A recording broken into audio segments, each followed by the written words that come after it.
राम राम जी, मुझे आप लोगों से बहुत ज़रूरी बात करनी है क्योंकि मैं 2 दिन से बहुत ज़्यादा परेशान हूँ क्योंकि कंटिन्यू मेरे पास डीएम आ रहे हैं कि ये जो लखनऊ वाला इंसिडेंट हुआ इसमें मैंने कुछ बोला क्यों नहीं, एक्शन क्यों नहीं लिया, थप्पड़ क्यों नहीं मारा। और कुछ लोग मुझे ही गलत समझ रहे हैं, कुछ मीम्स पे लिख रहे हैं कि ये तो हंस रही थी, मजे ले रही थी। कि पब्लिक में कोई मुझे ऐसे टच करके जाएगा उसमें मुझे खुशी होगी, मुझे मजे आएंगे। सारी बात ये थी कि जब इनका सॉन्ग के लिए मेरे पास कॉल आया तो मैंने सारी चीजें क्लियर कर ली थी कि इसमें ऐसा वैसा कॉस्ट्यूम तो नहीं है, कोई डबल मीनिंग लाइन तो नहीं है और इसमें ऐसा वैसा सीन तो नहीं है। और मैं शूट पर गई, शूट पे सब कुछ नॉर्मल था, मुझे कोई प्रॉब्लम नहीं हुई। जब इन्होंने मुझे लखनऊ के इवेंट के लिए बोला तो मैंने हाँ बोल दिया क्योंकि मुझे शूट पर भी कोई प्रॉब्लम नहीं हुई थी। और जब मैं लखनऊ में गई, मैं स्टेज पर थी, मैं पब्लिक से बात कर रही थी, पवन सिंह जी ने मुझे बोला कि इधर कुछ लगा हुआ है। उससे थोड़ी देर पहले ही मेरी ड्रेस वो न्यू थी, साड़ी में नीचे टैग लगा रह गया था। तो मेरे दिमाग में आया कि शायद ब्लाउज का भी टैग लटक रहा होगा।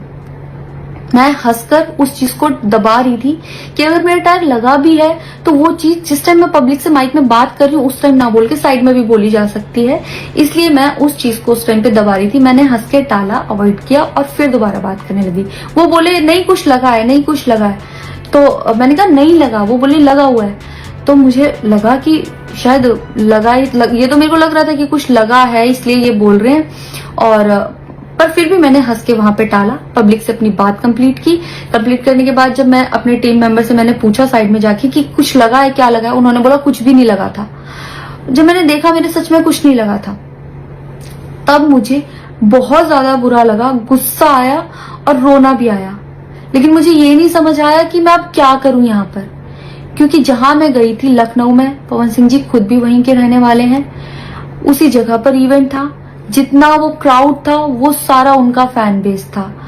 उनको भगवान बोल रहे थे और भक्त बोल बोल के उनके पैरों में गिर रहे थे। वो उनका फैन बेस था, क्राउड था। तो मुझे समझ नहीं आया कि मैं क्या करूं। अगर मैं कुछ भी बोलती तो क्या वो लोग मुझे सपोर्ट करते। मेरे साथ कुल 3-4 बंदे यहाँ से गए थे, तो वहां जितना क्राउड था क्या वो लोग मेरा साथ देता। मैंने सोचा मैं बैक स्टेज जाके बात करूंगी। इतनी देर में थोड़ी देर रील्स बन के अचानक से वो उतर के चले गए बीच में इवेंट के। थोड़ी देर मैंने रील बनाई, अनाउंस ये किया गया कि अभी इवेंट दोबारा स्टार्ट होगा। डिनर के लिए अनाउंस कर दिया गया, मैं भी उतर के चली गई और इवेंट वहां पे खत्म हो चुका था। अनाउंस किया गया था सिर्फ कि दोबारा होगा। नेक्स्ट डे जब मैं घर आई तो मैंने देखा ये बहुत बड़ा मैटर बन चुका था। मैंने उन लोगों से कांटेक्ट करने की कोशिश की, किसी ने मेरा फोन पिक नहीं किया, ना ही उन लोगों ने फोन करके मुझसे हालचाल पूछा कि परेशान हो या कुछ भी, नहीं, कोई हालचाल नहीं लिया। मैं पोस्ट करना चाहती थी, जो लोग लिख रहे थे कि मजे आए या हंस रही है, मैं रिप्लाई में पोस्ट करना चाहती थी। मेरे को किसी का कॉल आया था कि पवन सिंह की पीआर टीम बहुत स्ट्रांग है और कुछ भी ऐसा वैसा मत लिखना और ना पोस्ट करना, क्योंकि वो लोग अगर कुछ लिखेंगे ना बहुत कुछ उल्टा लिख देंगे तुम्हारे लिए और बहुत कुछ कहेंगे और बहुत बड़ा मैटर बन जाएगा। अभी जितना परेशान हो उससे ज्यादा परेशान हो जाओगी, तो छोड़ो। मैंने ये सोच के इस चीज को अवॉइड किया। मुझे लगा 1-2 दिन में मैटर थोड़ा ठंडा हो जाएगा, कोई बात नहीं। मैंने कहा पर्सनली कभी बात करूंगी इस बारे में इनसे। लेकिन बढ़ता जा रहा है, ऊपर से ना उनकी तरफ से कोई रिप्लाई मिला और मुझे नहीं पता कि ऐसे में मुझे क्या करना चाहिए था और क्या करना चाहिए। आप लोग मुझे बताओ, मुझे ऐसे में क्या करना चाहिए। मैं बिल्कुल भी सपोर्ट नहीं करती कि हाँ ये चीज नॉर्मल है या इसको नॉर्मल समझूं। किसी भी लड़की को उसके बिना परमिशन के टच करना ही पहली बात बहुत गलत है, और फिर इस तरीके से टच करना तो हद से ज्यादा गलत है। यही सेम चीज अगर हरियाणा में हुई होती ना तो मुझे जवाब देने की जरूरत नहीं पड़ती, यहाँ की पब्लिक अपने आप जवाब दे देती, यहाँ की ऑडियंस फुल सपोर्ट करती और जवाब देती। लेकिन मैं उनकी जगह पर थी, वो यहाँ पे नहीं थे। इससे मुझे ये लेसन मिला है कि मैं भोजपुरी इंडस्ट्री में अब काम नहीं करूंगी।